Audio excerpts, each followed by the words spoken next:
कभी मैं कभी तुम ड्रामे की अगली एपिसोड काफी ज्यादा इंटरेस्टिंग होने जा रही है। रुबाब अदिल को ऐसा नीचा दिखाने वाली है कि अदिल सारी जिंदगी इस सदमे को भुला नहीं पाएगा। अदिल जैसा शख्स जो कि मुस्तफा को ये कहता था कि ये 75,000 तुम्हारी तनख्वाह है, इसमें अपनी बीवी का गुजारा कैसे करोगे, और खुद अपनी बीवी की कमाई खाता रहा। उसे ऐसा लगता था कि ये सब कुछ उसका है। अब उसका गरूर टूट चुका है। मुस्तफा को कैसे उसने जलील किया था। रुबाब उसकी अच्छी हंसी करती है। वो सबके सामने कहती है कि तुम जैसा घटिया शख्स मैंने अपनी जिंदगी में नहीं देखा। मेरी ही जायदाद को हड़प करना चाहते थे। मेरी जायदाद पर कब्जा करके नताशा के साथ शादी करके एक खुशी की जिंदगी बसर करना चाहते थे तुम। लेकिन शायद तुम्हें मालूम नहीं था कि मेरा नाम रुबाब है और रुबाब से पंगा लेने वाला कोई पैदा नहीं हुआ। मेरे डैड बिल्कुल सही कहते थे कि तुम एक लालची शख्स हो और मेरा पैसा देखकर ही तुमने मुझसे शादी की हामी भरी थी। लेकिन मैं अपने डैड को गलत समझती रही।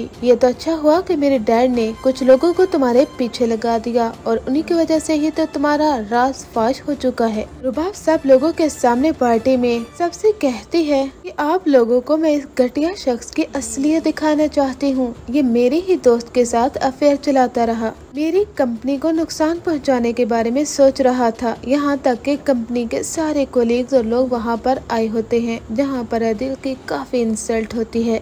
अदिल के बाबा तो काफी ज्यादा परेशान होते हैं और वह अदिल की तरफ देख रहे होते हैं और कहते हैं कि अदिल बेटा तुमने अच्छा नहीं किया है आज हमें इस हद तक रुस्वा करके। अदिल कहता है कि अब्बा ये सब कुछ झूठ है, मैंने ऐसा कुछ भी नहीं किया। वहाँ पर जब रुबाब सारे सबूत दिखा देती है तो उसके बाबा कहते हैं कि अदिल तुमने तो हमें जीते जी मार डाला है। अरे तुम जैसा घटिया बेटा पैदा ही ना होता तो अच्छा था। हम तो मुस्तफा का कसूरवार ठहराते रहे, लेकिन हमें नहीं मालूम था कि हमारा मुस्तफा हमें खुश रखता था। वो कमाता तो नहीं था लेकिन वो हमारी कदर करता था। तुमने शर्जीना को पहले छोड़ा फिर रुबाब के साथ शादी कर ली। क्या तुम्हें अभी भी रुबाब के साथ वो खुशी नहीं मिली जो तुम नताशा के साथ अफेयर चला रहे थे? और तुम चाहते क्या हो अदिल? उसकी अम्मी भी कहती हैं कि आज तो इसने हमें रुस्वा करके रख दिया है। यहाँ पर रुबाब नताशा की भी हकीकत बता देती है और नताशा का शोहर सुलेमान उससे कहता है कि तुम मुझसे झूठ बोलकर पार्लर में जाने का बहाना करती थी। मुझे कहती रही कि मैं मैनीक्योर और पेडिक्योर कराने के लिए पार्लर में जाती हूँ, हालांकि तुम अदिल से मिलती जुलती थी। मैंने तुम पर अपनी दौलत को निछावर कर दिया, लेकिन फिर भी तुम्हारा जी नहीं भरा।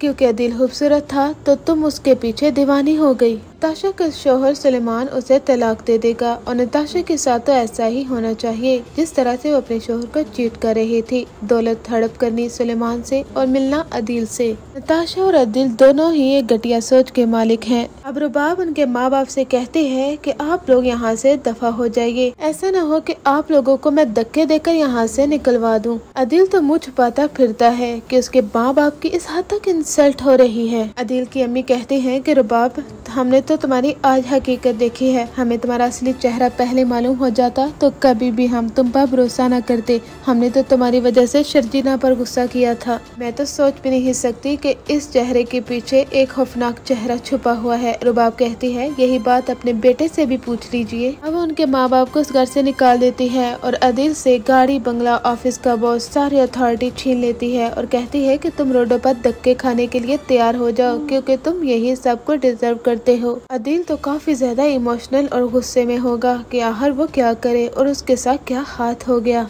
यानी इतनी रुसवाई वो भी अपनी बीवी के हाथों। अदिल तो अपने अंजाम तक पहुंचेगा और यहाँ तक कि आगे जाकर वो मुस्तफा और शर्जीना से हाथ जोड़कर माफी भी मांगने वाला है। अदिल की वजह से उसके माँ बाप के पास रहने का ठिकाना नहीं बचा और ये मुस्तफा ही है जो अपने माँ बाप को अपने घर में जगह देगा, क्योंकि मुस्तफा अपने माँ बाप से कितने दिन तक नाराज रह सकता है। इधर शर्जीना हॉस्पिटल में एडमिट हो जाती है क्योंकि जब मुस्तफा उसे लेकर आता है वो काफी ज्यादा क्रिटिकल हालत में होती है। डॉक्टर्स कहते हैं कि हम माँ और बच्चे में से किसी एक को बचा सकते हैं। वहाँ पर उसके बच्चे की डेथ हो जाती है, यानी शर्जीना अपनी औलाद को बचा न सकी और मुस्तफा काफी ज्यादा बेबस होता है। वो डॉक्टर से कहता है कि शर्जीना को बचा लीजिए। इधर वो शर्जीना का हाथ पकड़कर उसे कहता है कि तुमने मेरे साथ आखिरी दम तक साथ निभाने का वादा किया है शर्जीना को होश तो आ जाएगा, लेकिन वो अपने बच्चे की मौत का जिम्मेदार मुस्तफा को ठहराती है। वो उसे कहती है कि मुश्किल वक्त में तुम मेरे साथ नहीं थे, तुमने मेरा साथ नहीं दिया।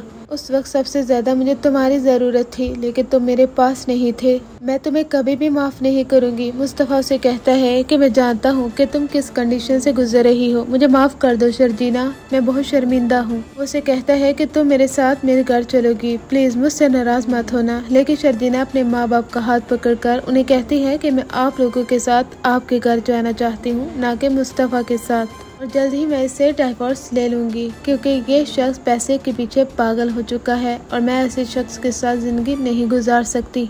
शर्जीना अपने बाबा के घर चली जाएगी और कहेगी कि मैं अब आज के बाद यहाँ पर ही रहूंगी। उसके बाबा कहते हैं कि बेटा, जो भी फैसला तुम्हारा होगा वही हमें मंजूर होगा। उसकी छोटी बहन कहती है कि शर्जीना आप तो कहती थी मुस्तफा भाई बहुत अच्छे, लविंग और केयरिंग है, फिर ऐसा क्या हो गया कि आप उससे इस हद तक नाराज हो चुकी हैं। शर्जीना कहती है मुस्तफा वो मुस्तफा नहीं रहा जिससे मुझे कभी मोहब्बत हुआ करती थी, वो बदल चुका है, मैं अब उसके साथ मजीद नहीं रहूंगी। इस तरह से मुस्तफा शर्जीना के दरमियान काफी क्लैश आ जाते हैं। मुस्तफा को सब कुछ मिल जाएगा, दौलत, गाड़ी, पैसा, हर चीज, लेकिन शर्जीना उससे दूर हो जाती है। अब देखना तो ये होगा कि क्या इनकी एंडिंग एक खूबसूरत मोड़ पर होती है, और आप क्या चाहते हैं कि किस तरह से इनकी एंडिंग होनी चाहिए। अपनी सजेशन कमेंट सेक्शन में जरूर दीजिए।